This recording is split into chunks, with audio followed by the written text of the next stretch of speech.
These are the photos that keep Lois and Greste from falling apart. Images of their son Peter as a cheeky schoolboy, a loving brother, and a fearless foreign correspondent. Another of their sons, Andrew, flew to Egypt this week to support his brother ahead of the trial and managed to visit him in Cairo's maximum security Tora prison, where Peter has been kept in solitary confinement for 50 days now. You know, we find it very difficult to understand under our system how somebody who has not been found guilty, that they could put him in solitary confinement and in maximum security.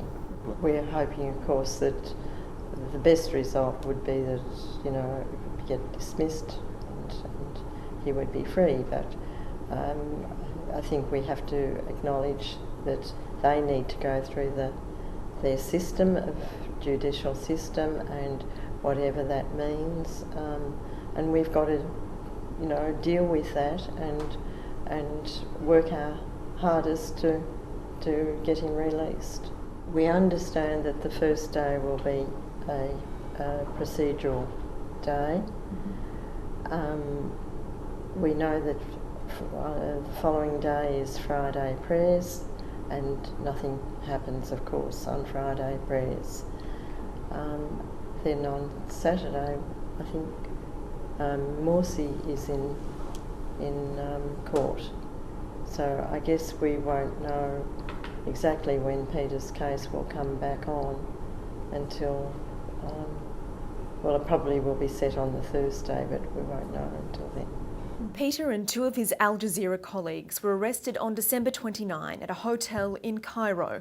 International support for Peter's plight has been overwhelming, with US President Barack Obama recently championing his case, but the Australian government has been reluctant to comment on the situation, despite calls for Prime Minister Tony Abbott to be more vocal. I cannot help but believe that the exposure that this case has had, and I don't mean just Peter personally, but his team, the concern worldwide that has been expressed and quite vociferously stated all around the world, that cannot affect the way people look at this situation and think about it.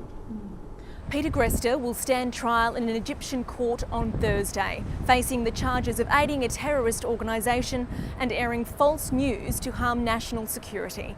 Well, the absolute worst case scenario could be that, as we have been informed, the maximum sentence that crimes like the ones that he has been charged with could attract a sentence of 7 years for non-Egyptians and 15 years for Egyptians. It might be a rather strange metaphor to use, but to me it's looking as if a member of the family is in a deep trauma.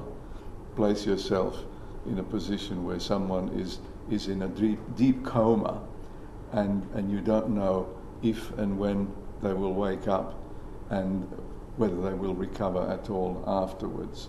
Now, we certainly hope that a recovery is not far away, that at least he will metaphorically emerge from the coma, but where it takes us beyond that, again, we just have to be patient and hold our breath. I guess we, you know, you've got to keep going. There's no, yes, you know, breaking down doesn't achieve anything.